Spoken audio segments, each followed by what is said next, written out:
What's up, guys? Welcome back to episode today. We're to Wrong Turn, the 2021 movie Kill Count by DEAT. Now, I'm doing this because I actually watched that movie probably about a little while ago. I actually fairly enjoyed. I thought it was an okay movie. All the returns are like okay movies to me. They're not like super great to me, but I saw this. I wanted to check it out because I do remember, and like I said, it was pretty good. I enjoyed it, so we're gonna go jump right into this, guys. Make sure to give me a thumbs, subscribe, and share. If you guys like, check out the link below, description to reveal, as well to the channel and my social media description as well. And let me know your thoughts in the comment section. Where you guys take reaction, what other things you want me to react to by DEAT. But let's get into this. Welcome to the Kill Count, where we tally up the victims in all our favorite horror movies. I'm James A. Janice, and today we're looking at the 2021 reboot of Wrong Turn. I covered the Wrong Turn franchise last summer, going through all 6 of the increasingly revolting films. What started as a run-of-the-mill Sawney Bean type story quickly became a series trying to continually one-up itself in gore and depravity. The only one I actually like is Joe Lynch's Part 2, and the latter 4 films are among my least favorite movies on the Kill Count. Yeah, they weren't really that great. Much, man. You nasty Wrong Turn. The series has been dormant since Part 6 in 2014, which was actually a reboot itself. But while that reboot simply gave us new backstory for the franchise's trio of cannibal killers, this new Wrong Turn is a hard reset and jettisons 3 fingers, sawtooth, and 1 eye altogether. In fact, cannibalism as a whole is mostly absent, and the film could, and maybe should, be its own completely separate horror movie. I agree. One of the reasons it's got the Wrong Turn name is because it was written by Alan B. McElroy, who wrote the 2003 original. He and Robert Kulzer, who also produced the first film, worked with franchise newcomer director Mike P. Nelson to tell an all-new story about how America is today, how people live in their own bubbles and constantly judge others from different lifestyles. That's While true. at first the film may seem like it's got a bit too much showy wokeness, it ends up avoiding any black and white morality, and instead shows that everyone can be biased and make assumptions. These things are pulled off in large part because of the character. I think they were really good with that, too. Unlike the disposable meatbags of yester films, this reboot spends a lot of time letting its future victims be human beings. And though that sometimes contributes to the very bloated runtime, it gives a much more powerful emotional payoff when they die.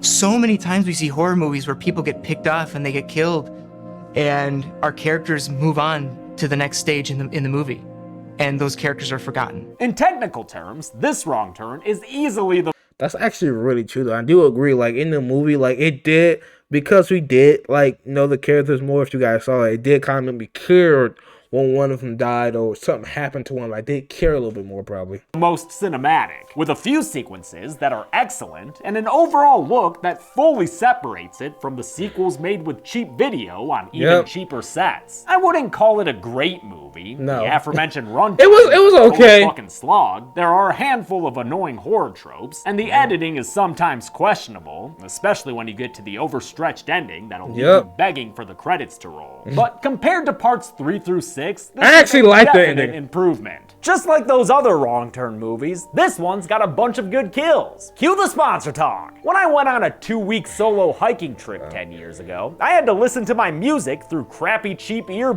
We're just gonna skip these. Raycon earphones, yes, they're amazing, but we're gonna skip these. Order today. Let's see if this series can finally make a right turn and get to the kills. The movie begins with Matthew Modine driving his silver mane all around a small Virginian town. Unlike the original series' setting of West Virginia, this one takes place in Old Dominion. Scott Shaw is looking for his missing daughter Jen, who was here when she last contacted him 6 weeks ago. Really hope the locals are helpful for you, brah. Who's the black fella? Well, that's just one guy. Maybe this dude at the bar can help. Goddamn yuppies. Okay, not a fan of diverse big city youths here. Yeah, they were dicks. Barfly Nate is played by Tim DeZarn, by the way. Mordecai the Harbinger in Cabin in the Woods. Always yelling at youths. Wait, really? That's him? Bro, damn, I haven't seen Cabin in the Woods like though in years, but I had no idea that was him. Guy. We jumped to 6 weeks earlier to meet the pre-missing kids. Oh, foot tattoos? Leg selfies? Yeah, they youthy as fuck. Your standard pack of modern-day, college-educated young liberals. That's why Jen ain't no old-school final girl, changing a blown-out tire on her own. Fucking girl power. Hope she Girl saves some of power. that girl power for whoever's watching them from the woods. The kids get to that small She town didn't. where they're offered solid horror movie advice by innkeeper Eileen. Stay on the marked trail. The land here can be She unforgiving. fucking told them. And what they do, Thanks. like dumbass kids, they not Be listen. careful. You'll be dead! Even with Eileen's outward friendliness, they interpret certain looks from her as judgment or hostility. And these small town assumptions continue when they head to the local bar. Director Mike P. Nelson said in an interview that these characters only know rural people like these based on what they see in media and movies, and believe that their higher education and Makes very them better. specific life experiences give them the answers to everything they need to know. They come in with extreme prejudice. Which is not to say that the locals are without their own hateful bias. Goddamn hipster freaks are the problem with this whole world. Jen defends her friends in the culture clash and says they're all successful. Wise-ass Adam develops. I'm not gonna, I remember that scene and I'd have smacked the shit out of her. And I'd be like, we at a bar in their town with these people who could kill us at any moment and hide our bodies and we never be found again. You better, I want to smack the shit out. Like, shut up! Like, why you pissing them off? Develops apps. His fiancee Mila's an oncologist. Luis and Gary own bistros in New York, and her boyfriend Darius works at a nonprofit. Meanwhile, she's a barista with 2 masters, art history and dance, because she doesn't know what she wants to do with her life yet, unlike the determined Darius. I want to build a community where people are valued on their I like Darius. I thought his idea their was character, right. not their bank account or their skin color. The next morning, the 3 couples head out, looking like a Jansport back-to-school ad. They're ready to continue hiking the Appalachian Trail, something I've always wanted to do in full. Maybe one day. I did it. Or, months. The hiking trail did is it. majestic, with I'm not a plenty hiking of views person. to holla at. Let me That's holla where you at die. But Darius, shown earlier to be a history buff, wants to go off path to find an old Civil War fort. It had to be a Jen black listens dude. to her boyfriend over the innkeeper's advice, but know, after right? an hour of arduous hiking, there's still no fort in sight. Darius has only led them to sweat and frustration.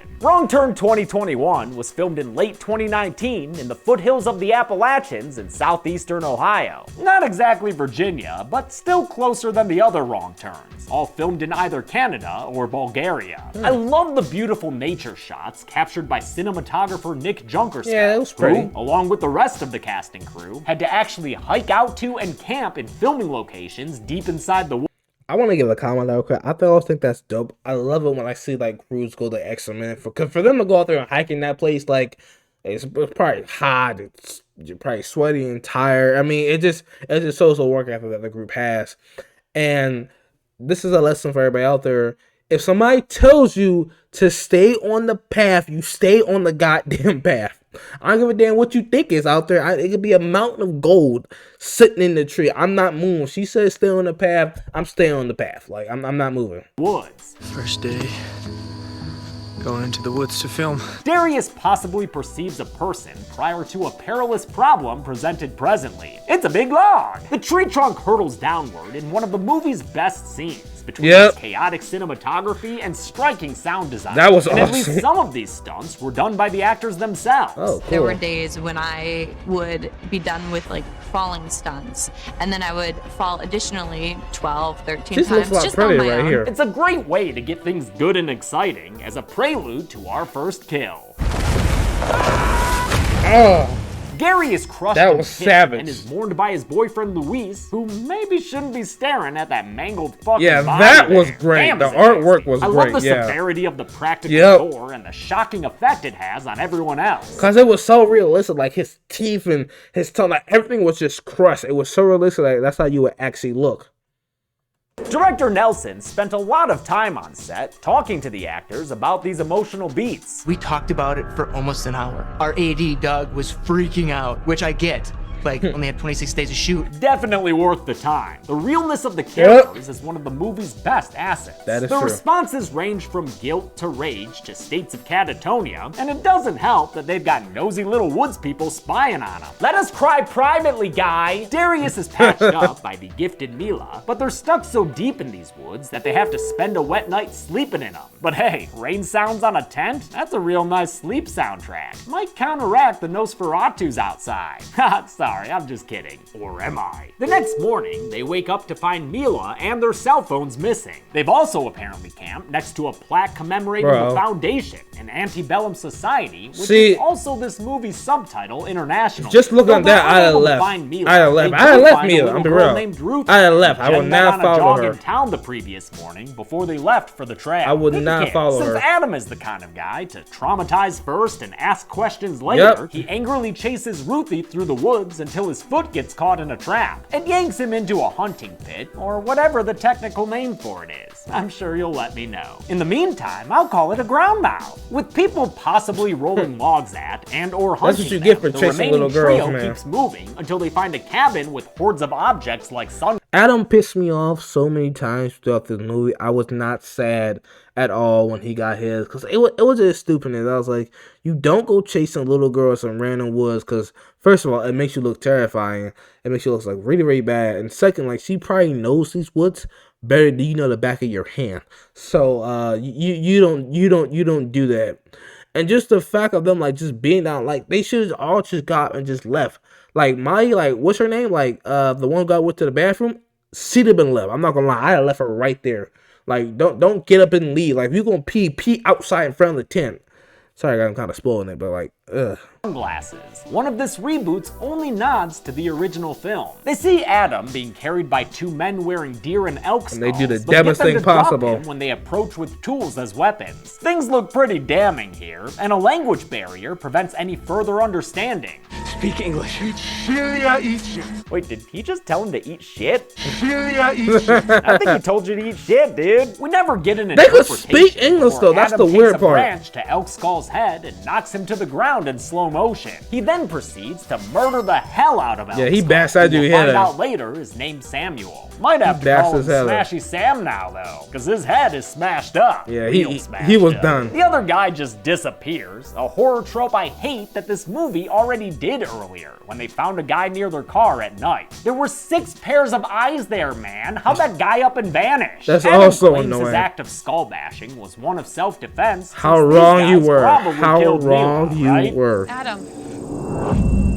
Awkward. She said she had left them this morning to pee. I'd have punched a meal in her face. Like she told me she left to pee. I'm like, why did you pee like just a couple inches from the tent? Like, why did you have to go so far out just to pee, bitch? You couldn't pee like right by the tent. Like you really? It just makes me mad because it's like why would you go so far, bro? And when they found her alive, I was like, oh god, what have they done? Which is bullshit to me. Thank you. Her for a while. In any case, if she is alive, then she went that far out to pee, bitch. For no reason. The ethical ideas that this movie entertains are a nice addition to an otherwise standard horror plot. Yep. It shows that none of the 3 cultures presented in the film are entirely good or bad, and that it's dangerous to assume the worst of someone based on stereotypes. We don't know them at all. Expectations and kill someone because they thought they were monsters. They thought in they this were. horror movie, the victims don't Because get of the way killed they for dress. having sex and doing drugs. They get killed for judging people prematurely. Look at him!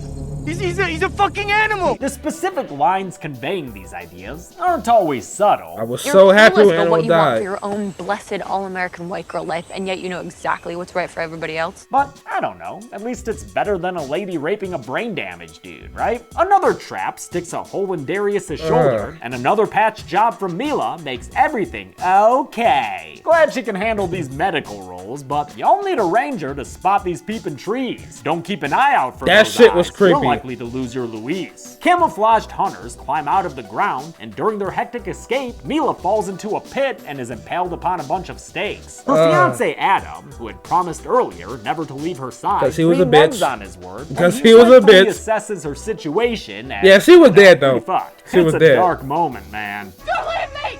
Look at me! Fucking look at me! No! Fuck you! Mila joins the kill count when one of the hunters finds her in the pit. He notches an arrow and sends it flying into her face. He into her suffering, though, Adam is really. tripped and captured. Darius is somehow lifted straight up a sheer rock cliff, and Jen is knocked out when she's punched into some rocks. They're all stripped to their skivvies by a woman named Edith, who Jen also met during her morning jog. She hoods their heads and marches them to a fence, behind which there's a whole gosh darn community. The Foundation. They've got livestock, metalwork, and creepy little girls. Really, everything you need to live, thrive, and survive. I love the tactile look of the Foundation Society. Production designer Rochelle. The funny thing is, like, the Foundation, like, it was kind of a good idea, though. Some things they did weren't great, but as far as what they viewed as society should be, I agree with that. What the view of society should be. You know, everybody works.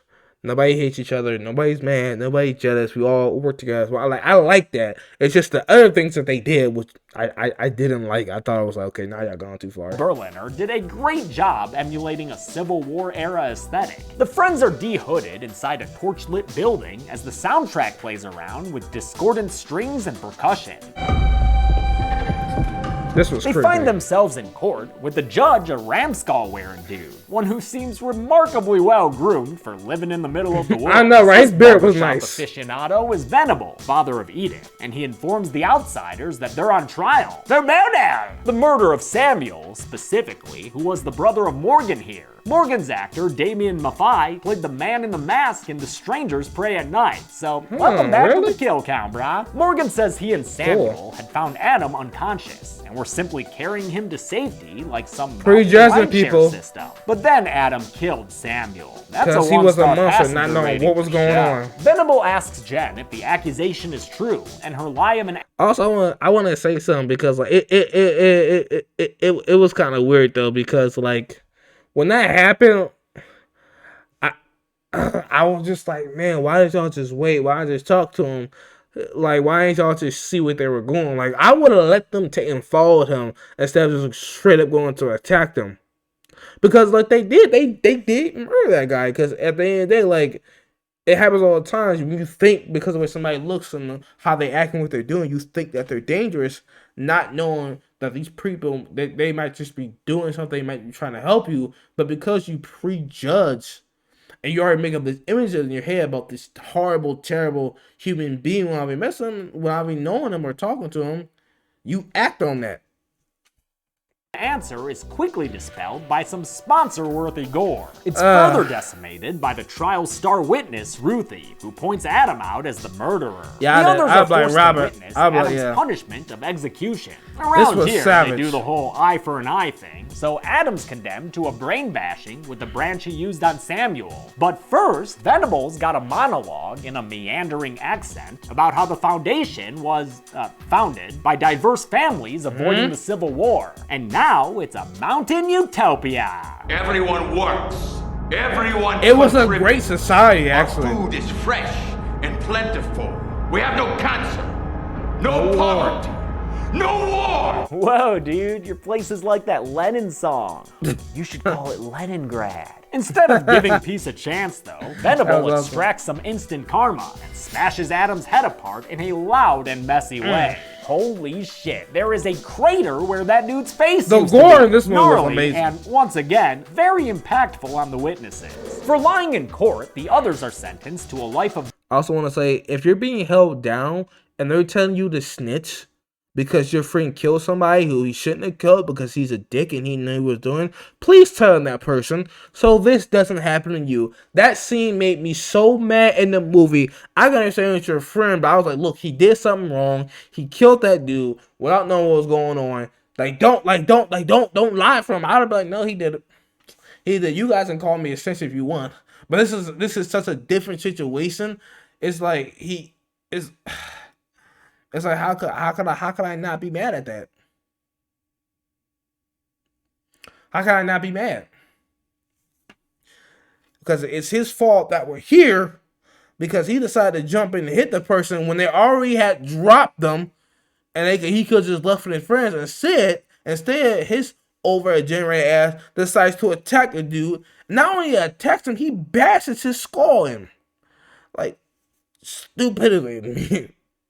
Darkness, but not just by living in this cave. Luis, the first to receive the sentence, that was has so his messed eyes up burned out with a hot metal poker. Can't no LASIK fix that. Wanting to avoid such a sight-sizzling state, Jen says that she and Darius will join the foundation. He can help them with civic maintenance thanks to his nonprofit experience, while Jen will offer up herself as a breeder of fine stock. He said a breeder of fine stock.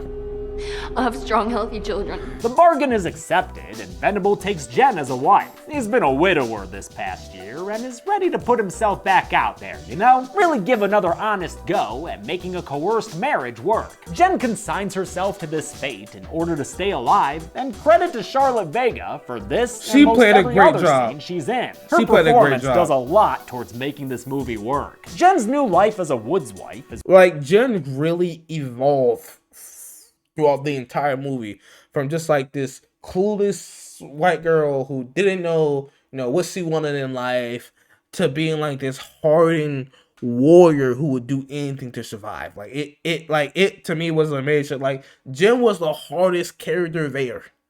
Like, just the hardest, because like when I remember that scene, she was like, "Take me," I was like, "Damn, Jen over here," like, and like the fact she was just like, and she had to pleasure herself to this dude, man. Like, it takes some strength to do it, and the fact she was able, like, she just prostrate herself before him, man. Like, I just thought that was amazing. Like, her transformation throughout the movie was definitely the best. Her character growth was definitely the best throughout the entire movie, at least to me.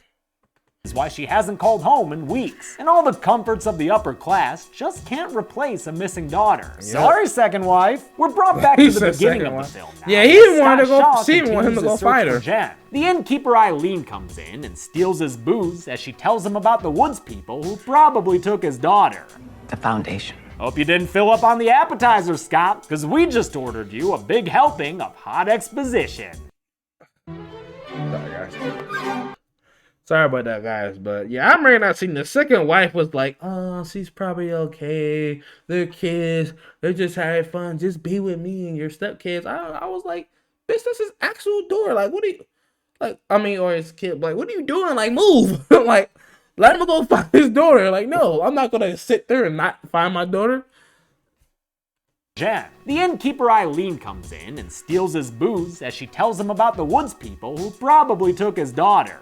The foundation. Hope you didn't fill up on the appetizer, Scott, because we just ordered you a big helping of hot exposition. She basically repeats what Venables said. The foundation was started in the mountains on the cusp of the Civil War, planning don't to bother be the them, they don't bother foundation you. of a shiny new nation after America tore itself asunder. Nowadays, Which the I'm foundation surprised and it this hasn't. small town share a kind of college roommate living situation. We don't bother them, and they don't bother us. Yep. Eileen says the foundation is dangerous to people who stray too close. Even more dangerous than locals like Nate who deliver ass whoopings in the street. Yeah, they beat the head out of Scott's him. still determined to find his daughter the next day, so she sets him up with a woods guide, her hunter nephew, Ed. Hey, Ed? Yeah, nice to meet you, but what the fuck are you doing in this movie? Yeah. We're an hour 15 into this thing. Why the hell are we meeting new characters? Scott heads up the mountain, with Ed helping spot. And Ed did nothing. It was literally like the classic trope scene: character dies and you just move on. Spoiler: he dies. Like, he dies.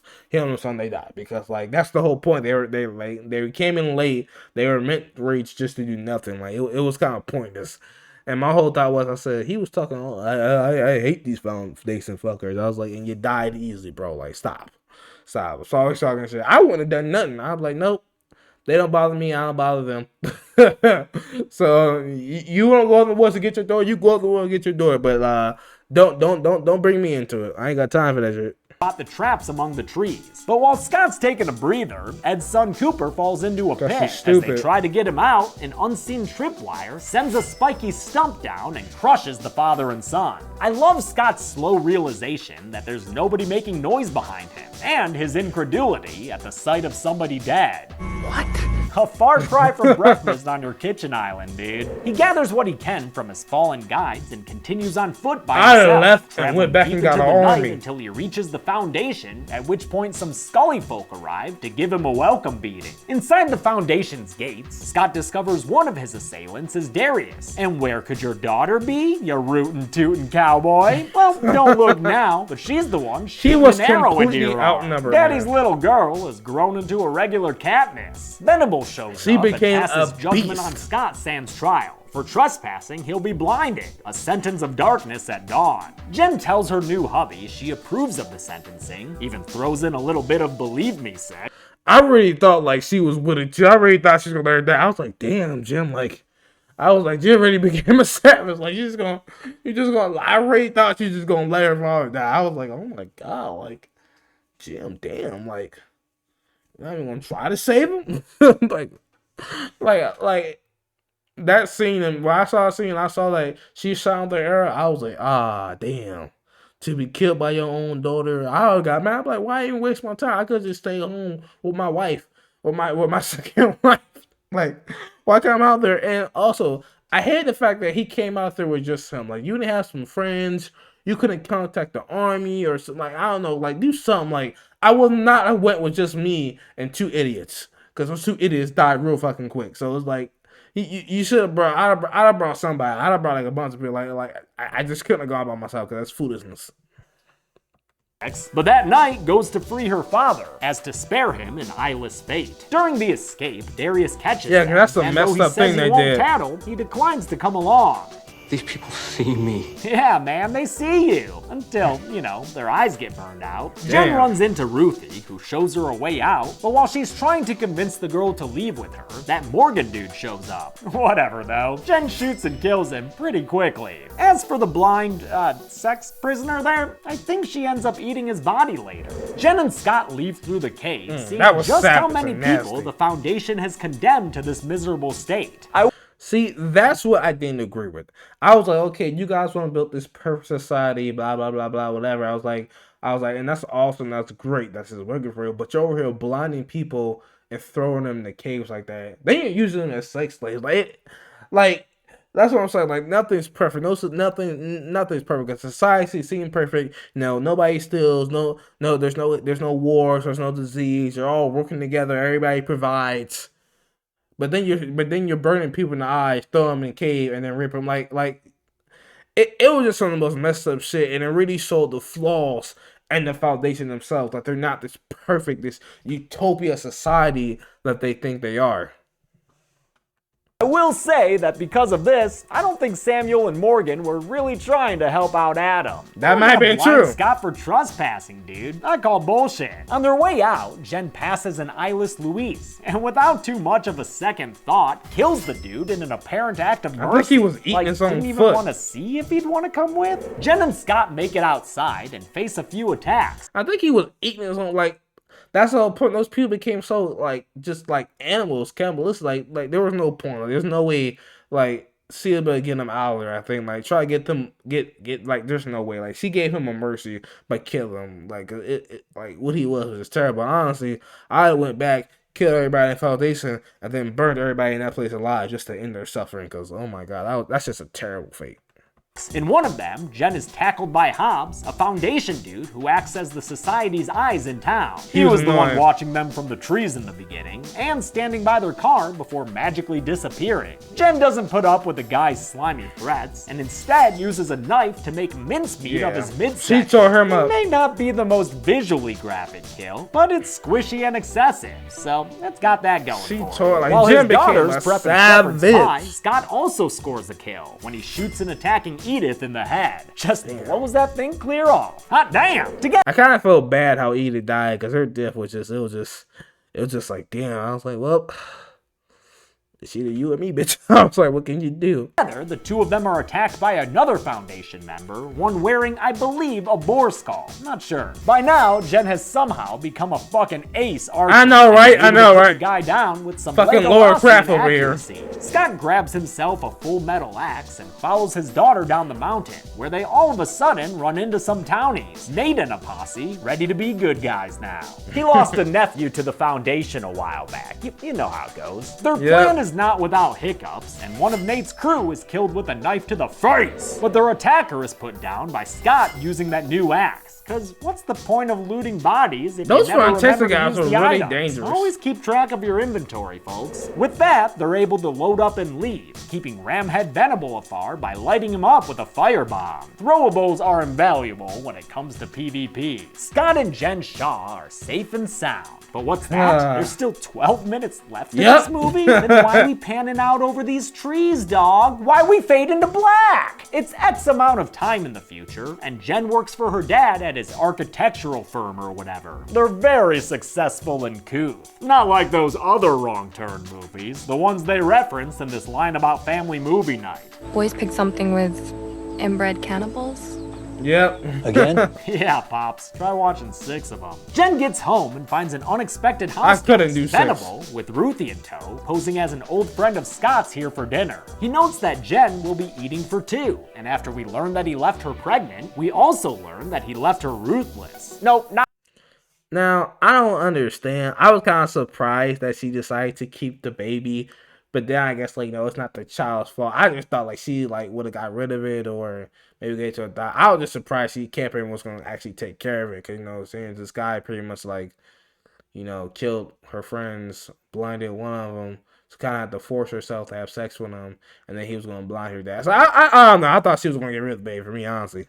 But yeah, she did become a straight savage. Not like without that creepy kid Ruthie. I mean, she keeps knives in her clothes drawer and isn't afraid to attack him. He fends her off with an awesome stunt performed by Charlotte Vega's stunt double, Janelle Beaudry, then goes ahead and kills her entire family, using a knife on her half-brothers and stepmom. Jen is able to stab him in the back of the head, but the damage is done, and she's surrounded by death. Wait, then where are the kill graphics? What are you doing? Jen? Wait, what? What the fuck? Why the fuck a fake ending? You're already running way long, movie. They put a Having Twilight. imagined the violence Venable could inflict upon her family, Jen agrees to return to him as long as he promises not to hurt them. She comes outside to find other Foundation They did it members all waiting. slow-mo, too. Movie ends with their RV driving down the block. Title card! But wait a minute, you can call this thing Return of the Goddamn King, because we got ourselves another ending, this one set to a breathy rendition of a Woody Guthrie classic. This land was made for you and me. That version of This Land Is Your Land was sung by Matthew Modine's daughter, Ruby, who we saw in the Happy Death Day films as Tree's occasionally murderous roommate. While she's given that tune the I love a little hints of knowledge she's just dropping in the video, like things I didn't know. I did not know she's saying that, but I actually like this ending because at first I thought it was gonna be at the cliff and like she drives out. I was like, well, I guess I actually really like him. Like it just showed really how ruthless and savage she became. In fact, even while pregnant, she was able to kill everybody in that van. modern day trailer treatment, Jen scores 2 final kills through repeated stabbings, though neither of her visible victims are Venable. Maybe tore she them killed up. him or others inside the RV, but I don't want to count them without knowing for certain. Sequels are always a possibility, you know? The movie ends, for realsies, as the credits roll, with a long unbroken shot of Jen and Ruthie walking down the street. Good kills are the foundation to any good slasher flick. How many were in the new Wrong Turn? Let's find out at the numbers. Oh, fucking ground mouths! Ugh, fucking ground mouths. 15 people died in this Wrong Turn, tying it with part 3 for the most kills of the franchise. The victims consisted of 13 men and only 2 women, a gender imbalance we are very used to seeing by now, and with a runtime of 110 minutes, that left us with a kill on average every 7 1/3 minutes. I'll give the Golden Chainsaw for coolest kill to Adam. Lots of great head-smashing options in this movie, but that hollowed-out husk of a skull is particularly brutal. Dull Machete for lamest kill will go to Morgan, who was shot once by Jen. I don't care that we see his body later in the movie's one act of cannibalism. It was still a lame kill. And that's it. This Wrong Turn reboot came out in 2021 and completely ignored the rest of the series. My condolences to the Three Finger Fan Club. Next week is 12-Hour Shift, one of my favorite recent horror movies. But until then, I'm James A. Janice. This has been the Kill Count. Thanks a lot for watching this Kill Count. Just a reminder that in 2 days, this Sunday, is my live stream hangout on YouTube. Basically, I'll just hang out for an hour on a live stream and talk to you all and answer questions. It went really well last month, so join us again this Sunday. Alright guys, that's it. I hope you guys enjoyed. That was pretty good. I really liked that. I liked the hints of knowledge that he dropped in.